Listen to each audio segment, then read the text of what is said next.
Elles viennent de différents horizons de Bamako. Chaque jour, elles vont au risque de leur vie dans les différents dépôts de transit d'ordures. Les places les plus fréquentées sont celles de Lafiabougou et de Minela-Koura. Pour ces bonnes dames, ce tri d'ordures est le seul métier digne dans lequel elles trouvent de quoi manger. Au milieu des ordures, nous sommes allés à la rencontre d'une d'entre elles, admirative de par son esprit et surtout de par son courage. C'est un reportage de Lundi Moussa Diallo. Elles cherchent nourriture, déchets plastiques et autres. Trouver de quoi manger, subvenir aux besoins de leur famille.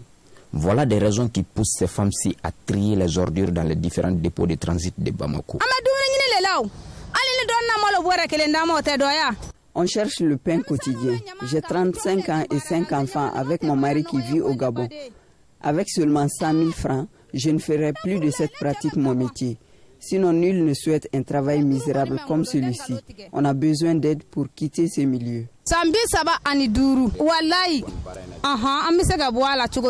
Consciente des maladies et toutes les conséquences que cette pratique peut causer, cette femme dit avoir préféré le mal au pire.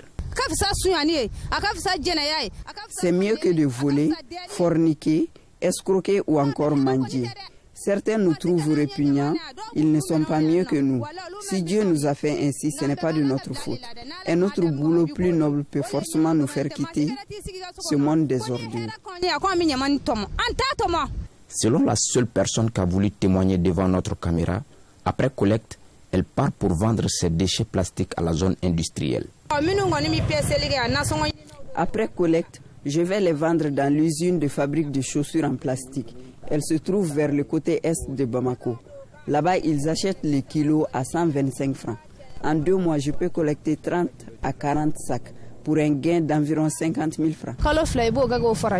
Le désespoir qui pousse ces femmes à risquer leur vie malgré elles-mêmes dans un environnement pareil peut être qualifié de tout sauf un plaisir.